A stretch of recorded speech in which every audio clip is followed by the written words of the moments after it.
Qual o segredo para ser feliz? Não tenha como alvo na vida ser feliz.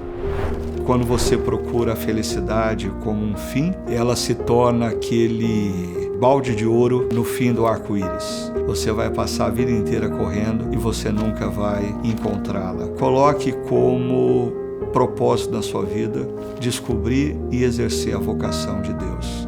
E a vocação de Deus na sua vida vai gerar em você contentamento. A felicidade é um repente, o contentamento é um estado de espírito. O estado de espírito que tem aquele que tem a convicção que mesmo quando as coisas não vão bem, ele está no centro da vontade de Deus e ele está fazendo exatamente o que Deus pediu para ele fazer.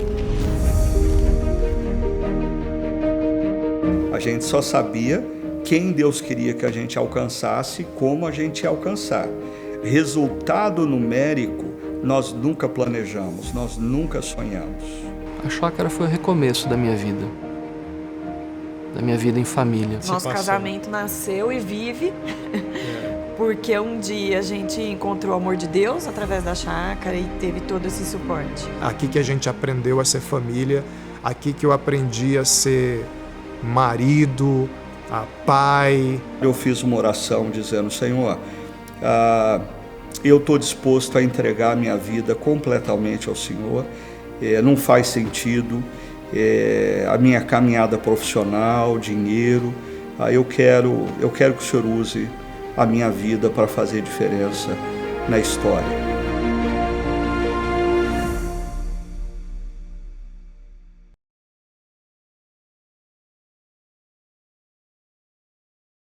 Eu nasci em Londrina, né? Eu completei 1 ano de idade, meus pais saíram de Londrina, período de crise econômica, e aí nós passamos por Uberlândia, Bauru, até que com 4 anos de idade eu cheguei em São Paulo. Aí em 70 o meu avô faleceu e meus pais se mudaram para cuidar da minha avó, ainda em São Paulo, no bairro do Sumaré. Ali eu passei boa parte da minha vida. Eu passei a minha pré-adolescência, adolescência numa igreja, mas levava muito pouco a sério Deus. E eu trabalhava numa empresa em São Paulo, e ia muito bem nessa empresa, estava crescendo como um jovem profissional, estava ganhando muito bem, e as empresas deram férias coletivas. Não tinha plano nenhum, liguei para um amigo e eu passei 15 dias em Vila Velha e eu fui profundamente impactado por aquele momento. Eu me lembro que, olhando para o mar, eu fiz uma oração dizendo: Senhor, eu estou disposto a entregar a minha vida completamente ao Senhor e eu quero que o Senhor use a minha vida para fazer diferença. Não faz sentido a minha caminhada profissional, dinheiro. Eu quero que o Senhor use a minha vida para fazer diferença na história. De repente, eu comecei a perceber que todo o meu prazer que eu tinha no meu trabalho estava desaparecendo. E eu fiquei desesperado quando eu percebi isso. Foi quando eu efetivamente me rendi e decidi: ok, eu abro mão dos meus planos e eu vou para o seminário e eu vou ser um pastor.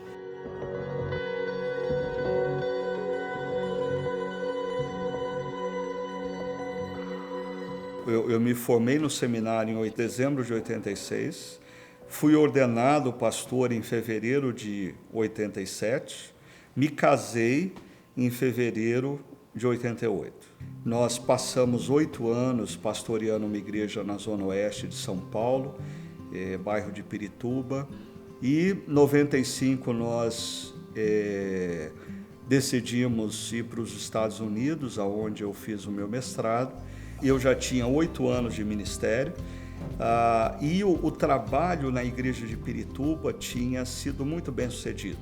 Então eu era um jovem pastor relativamente conhecido por algumas pessoas. Quando nós entramos num avião com 2 crianças pequenas, na época a Luísa tinha 4 anos, o Levi tinha 2, eu e Sônia, quando nós chegamos nos Estados Unidos, a gente descobriu que nem falar inglês a gente sabia. E a gente estava numa aventura de vida com 2 crianças. Quando eu estava terminando o meu mestrado nos Estados Unidos, o meu supervisor me chamou para uma conversa dizendo: Ricardo, você já está aqui, seria muito mais fácil você conseguir uma bolsa para um doutorado e você permanecer aqui e já fazer o seu doutorado. Eu disse para ele, que eu estou vivendo um momento que eu estou começando a perceber que eu estou gostando mais de livro do que de gente. Então eu acho que está na hora de eu deixar um pouquinho os livros e eu voltar a lidar com gente. O indivíduo que navega num veleiro precisa estar sensível ao soprar do vento. E eu acho que na vida a gente tem que tomar muito cuidado para a gente não se engajar no que a gente quer e não necessariamente Deus quer.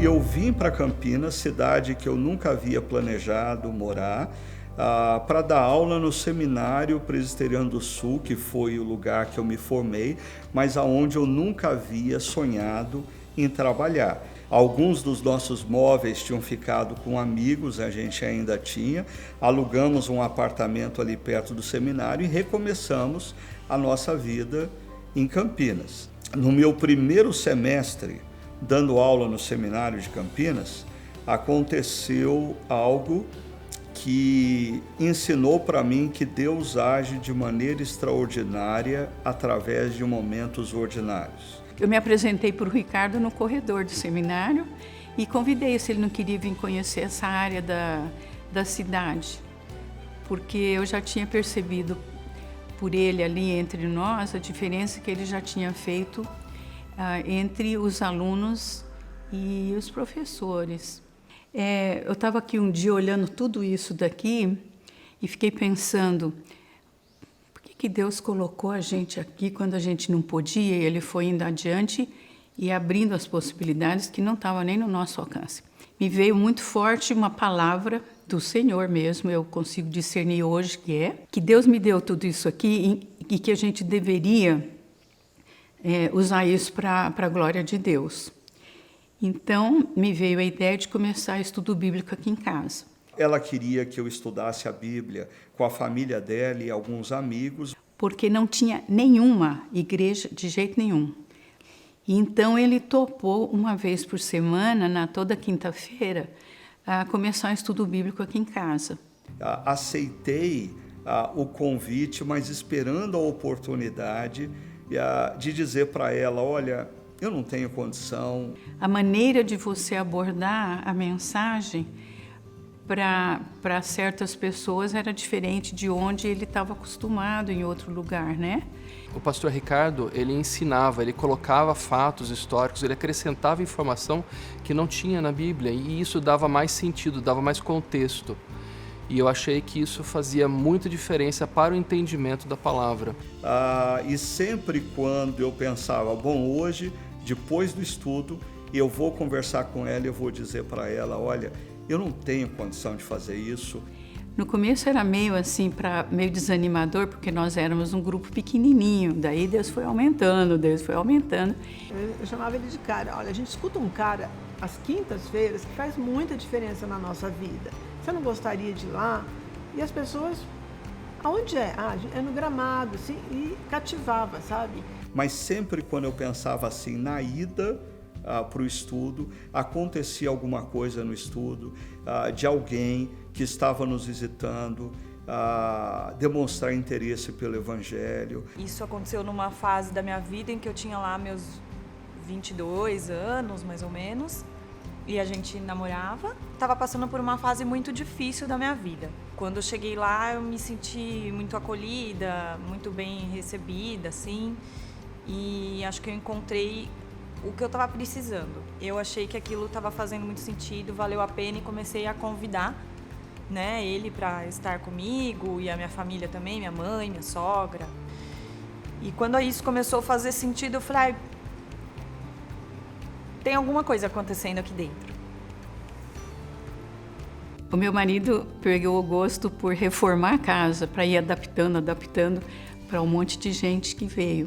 Passaram 4 anos que nós estudamos a Bíblia ali na casa da Ana Maria e do Guilherme, de maio de 97 até o final, dezembro de 2000.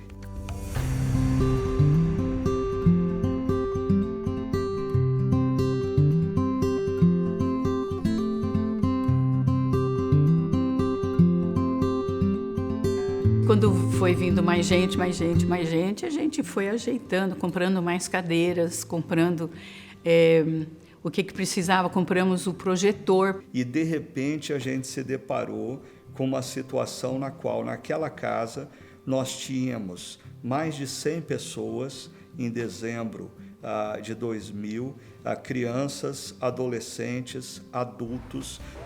O estudo da Casa da Ana virou uma igreja de pessoas que nunca frequentaram a igreja. Aliás, essa foi a coisa mais fantástica para mim que aconteceu na minha vida, ver esse movimento e ver pessoas que a gente jamais poderia imaginar que fossem participar de uma igreja protestante, né?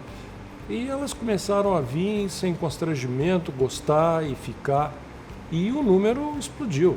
90% das pessoas que estavam naquela casa nunca haviam pisado numa igreja evangélica e bem possivelmente jamais pisariam em uma, porque eles eram altamente avessos à imagem de igreja evangélica que eles viam na TV, ouviam através da vida de amigos. Como não era igreja local, não havia o preconceito de muitos dos nossos amigos de irem a uma igreja não da vovó, não do vovô, né?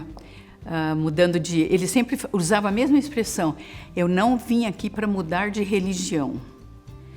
Existia talvez uma ideia do que era Deus, de quem foi Jesus, mas muito distante do que nós começamos a aprender, né? Nosso dever é obedecer a Deus, de ensinar a palavra, de fazer discípulo de Jesus. Agora, se vai ser discípulo ou não, isso aí é por conta de Deus, né? O Espírito Santo é que toca cada um. O que Deus me mostrou ao longo desses 4 anos foi o poder do Evangelho transformando mentes e corações. E em dezembro de 2000, eu estava rendido aquele trabalho que a gente fazia naquela casa, e eu vi ali Deus fazendo coisas maravilhosas. Nós tínhamos o grupo crescendo, nós percebíamos que aquelas pessoas precisavam de uma comunidade cristã e não sabíamos muito bem o que fazer com aquelas pessoas. Existe aí em Campinas um casal extraordinário chamado Ralph e Silvia. E o Ralph era meu presbítero lá na Igreja Presbiteriana Ebenezer. Um dia o Ralph e a Silvia me chamaram para tomar um café na casa deles. E aí o Ralph mais a Silvinha, eles disseram assim: pastor, nós estamos querendo dividir com você a ideia da necessidade da gente começar uma nova igreja aqui em Campinas, e a gente quer começar essa igreja aqui por esse lado onde nós moramos, no Parque São Quirino. E a Silvinha disse assim: lá no seminário tem um professor excelente que já está com um grupo aqui em Campinas, um grupo de estudo bíblico. Foi aí que o Ricardo entrou na história. E o Ivan entrou no meu escritório e falou: Ricardo, eu estou sabendo que você está lá com aquele grupo de pessoas estudando a Bíblia. Por uns 2 a 3 meses ele caminhou comigo, com a Silvia, com o Ralph, mas ele nunca disse assim: eu estou aqui para poder plantar essa nova igreja. Ele nunca falou: até aqui tudo bem, o que a gente podia fazer em termos de proposta no papel está pronto, está feito. Agora a gente precisa colocar isso aqui em prática. A pergunta é: vocês já têm um plantador? E a gente estava pensando numa nova igreja, mas a gente não estava pensando no plantador ainda. Né? Eu me lembro que o Carlos Fernandes, que era presbítero nosso na época, hoje ele também é membro da Chácara, o Carlos disse assim: pastor, o reverendo Ricardo está nos ajudando a montar esse projeto de plantação da igreja aqui durante todo esse período, desde o começo. Por que não ele, hein? vamos bater um papo com ele, vamos perguntar para ele se ele topa, se ele aceita. Eu disse, olha, eu acho que não faz parte dos nossos planos, esse negócio seria complicado demais, eu não sei se eu dou para coisa, e eu sou professor no seminário. Entrei naquela sala outra vez para poder conversar com ele. Insisti, eu falei, Ricardo, você tem que plantar uma igreja aqui na cidade, usa aquele grupo para plantar uma nova igreja na cidade, nós precisamos disso. Ele, no final, virou para mim e falou assim, olha, Ivan, a proposta é uma proposta desafiadora, ela é uma proposta ousada. E de tanto o Ivan insistir, eu disse assim para ele, Ivan, vamos fazer o seguinte, você está me desafiando a ter fé. Aí é muito fácil ter fé com a fé dos outros. Então, se você e a sua igreja entrarem com 50% do meu sustento, a mesma coisa que eu ganho aqui no seminário, que não era grande coisa, se vocês entrarem com 50% no meu sustento, eu largo o seminário e vou plantar essa igreja.